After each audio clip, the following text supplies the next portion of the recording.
আলাইকুম। Hello guys, কেমন আছেন সবাই? আশা করি সবাই ভালো আছেন। শুভ সকাল।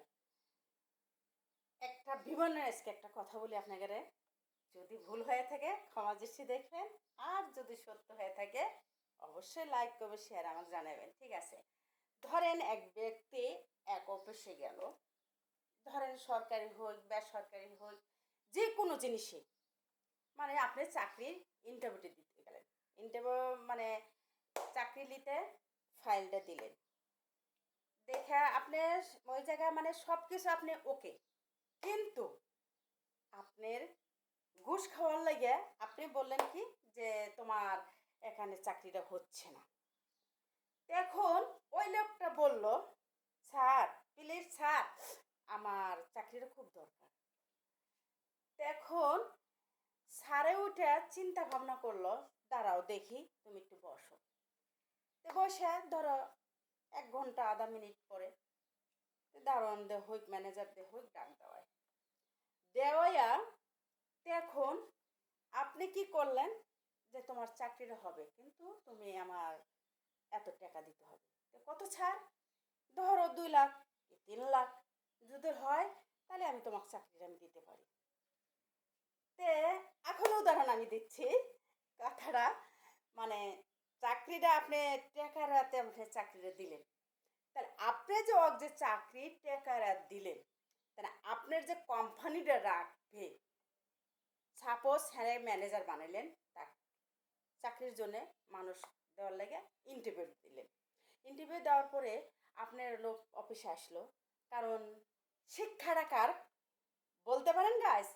শিক্ষাটা কে দিল? ওই ম্যানেজার আপনার কাছে চাকরির লাগে 3 লাখ টাকা দিয়ে আপনার ঘুষ দিয়ে আপনার অফিসে চাকরি জয়েন করছে, ঠিক না গাইস?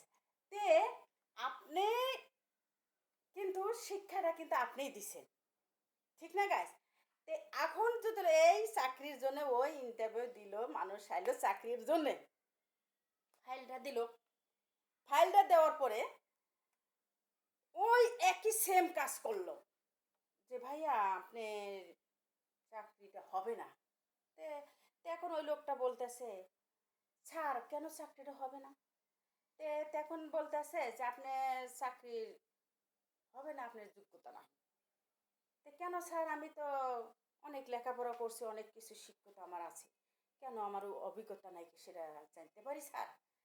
এখন বলছে যে তুমি একটু বসো ওখানে, আমি পরে জানাচ্ছি। তো বসে, বসার পরে ওই একই সেম কাজ, ওই দারোয়ান দেয় না ম্যানেজারকে ডাক দেওয়া হলো, ডাক দেওয়া বলতেছে তোমার চাকরিটা আমরা দিতে পারি। তো কীভাবে স্যার? তো তোমার কিছু টাকা লাগবে এখানে। তো কত স্যার? তো উদাহরণ দিল 2 লাখ কি 1 লাখ। তে ঠিক আছে স্যার আমি দিব। তাহলে তুমি পরশুদিন থেকে তুমি চাকরির জয়েন হও। তো সেমটা কে শিখালো? এইরকম সেম যে কোনো জিনিসই শিক্ষা থেকে আসতেছে বলতে পারেন? শিক্ষা কিন্তু ওই স্যারের কাছ থেকে আছে, যেখানে আমরা লেখাপড়া করতে যাই, ক থেকে যে শুরু করে, ক সরেয়া অশ্বই দীর্ঘই, এগুলি শিখে আগে প্রথম করে। তারপরে আতা গাছে তোতা, ওই দেখা যায় তাল গাছ, ওই আমাদের গাও, এই গণিতের লেখাপড়াতে আমাদের স্যারের শিক্ষা। তো শিক্ষার থেকে কি আসে? একটা চাকরি নিতে গেলে বড় স্যারের থেকে শিক্ষা আসে।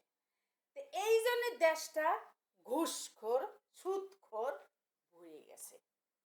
তো তিনি গাইস, যদি কথাগুলি ভুল হয়ে থাকে ক্ষমা দৃষ্টি দেখবেন, আর যদি কথাগুলি সত্য হয়ে থাকে অবশ্যই আপুরা লাইক কমেন্ট শেয়ারে দিয়ে জানাবেন, ঠিক আছে গাইস? তে আমার হিসাবে কিন্তু কথাগুলো সত্যি যুক্তিগত কথাগুলো। তো আপনি যদি শিক্ষা দেন অবশ্যই আমি শিক্ষা পাবো, সেই জন্য এই শিক্ষাগুলো আপনারা কাহক দেন না আর ঘুষ খাইয়েন না। তো আল্লাহ হাফেজ।